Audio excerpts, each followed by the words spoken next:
Test ম্যাচটার দিকে খুব interest আছে, কারণ টেস্ট ম্যাচের লোক তো আমি, টেস্ট ম্যাচ খেলে বড় হয়েছি। তো তারপর ওয়ার্ল্ড কাপ হবে, IPL হবে, প্রচুর খেলা।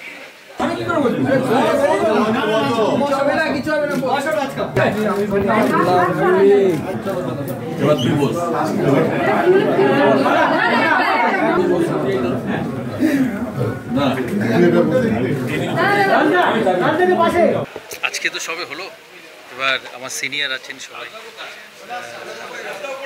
বাবলু স্যার আছেন, মদনদা আছে, অনুদা আছে, সঞ্জয় আছে, সবাই আছে, অ্যাপেক্স কাউন্সিলের মেম্বাররাও আছে 11 জন, প্লাস যারা আমায় সাপোর্ট করেছে এখানে আসার জন্য।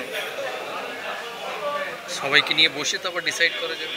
ফর্মার প্লেয়ার আছে, ঝুলন আছে, মনোজ, এলার, সবাই আছে, একসাথে বসে। বাংলা ক্রিকেটের জন্য এটা তো নিশ্চিত কোনো প্ল্যান আছেই, কি কি? তো আগেও 5 বছর করেছি, যেটা প্রেসিডেন্ট আজকে বললো যে 2019, 2022-এ রঞ্জি ট্রফি ফাইনাল খেলেছে। তাই এই যে একটা বলা হয় না যে বেঙ্গল ক্রিকেট ঠিক নেই, এ নেই, উনি দুটো ফাইনাল খেলেছে 2019, 2022-এ, আবার খেলবে। দেখো, আমরা উই ক্যান অনলি গাইড। আমি আর ইন্ডিয়ার মতো টেস্টে ব্যাট করতে পারবো না, বা বেঙ্গলের হয়েও ব্যাট করতে পারবো। We can only help, ultimately খেলবে প্লেয়াররা।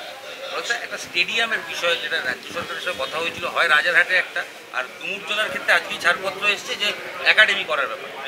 দুটো কি আপডেট? ডুমুরজলাটা পাশেই একদম, 9 একর জায়গা, অনেক বড়, মানে ওয়ার্ল্ড ক্লাস একাডেমি হবে। 1 টাকার? হ্যাঁ, 1 টাকার না না, আমরা 30 কোটি টাকা দিয়েছি এটার জন্য। আগের যারা রেজিমে ছিল তারা এটা করেছে, 30 কোটি টাকা দিয়েছে সেই। এটা কি একাডেমি? হ্যাঁ, স্পোর্টস একাডেমি। আর দ্বিতীয় স্টেডিয়াম একটা, যেটা সব জায়গায় হচ্ছে, ওটা যখন হবে তখন কথা হবে। ইডেনের কি কোনো রেনোভেশন হবে? এখন হবে না, 26 ওয়ার্ল্ড কাপের পর। তো আর্মির জায়গা, আর্মি যেরকম ডাইরেকশন দেবে সেরকম। সৌরভ গাঙ্গুলি মানে নতুন একটা প্রত্যাশা, যেহেতু তুমি 5 বছর দারুণভাবে চালিয়ে গিয়েছিলে, এই যে প্রত্যাশা, এটা কি বাড়তি চাপ, যদিও তুমি BCCI সামনে এসছো? না, আমি তো একা চালাবো না, সবাই চালাবে। আমার ডান দিক বাঁ দিকে আছেন যারা পোস্টে নেই, শান্তনুদার মতো লোক, আর পেছনে যারা আছেন তারা প্রচুর সাপোর্ট করে, তাই সবাই মিলে চালাবে। আর সিবির একটা ইনফ্রাস্ট্রাকচার তো আছে, এত খেলা হয়, এত লিগ এতদিন ধরে চলছে, খেলার পরিকাঠামো আছে, সেই জন্য সামান্য অ্যাডিশন, অল্টারেশন সবাই মিলে চালিয়েছে। বাবলু স্যার 10 বছর অফিস বেরা ছিল, আমার থেকেও বেশি। আমি তো 5 আর এটা হবে 6। মদনদা প্রথমবার, অনুদা প্রথমবার, সঞ্জয় প্রথমবার, তাই সবাই মিলে চালাবে। এখানে কোনো রকেট সায়েন্স নেই। ভিশন চলছে, আবার হবে, এগোবে। দেখো, ক্রিকেটে বেসিক জিনিস হচ্ছে ফেসিলিটি আর প্র্যাকটিস, এই দুটো বেসিক, বাকি এর বাইরে কিছু নেই।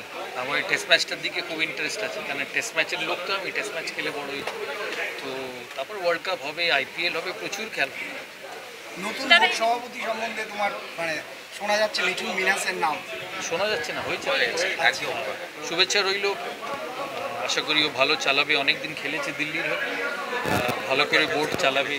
ইন্ডিয়ান ক্রিকেট বোর্ড ওয়ার্ল্ডের richest and heavy weight board, সেটা সভাপতি, আশা করি ও ভালো চালাবে।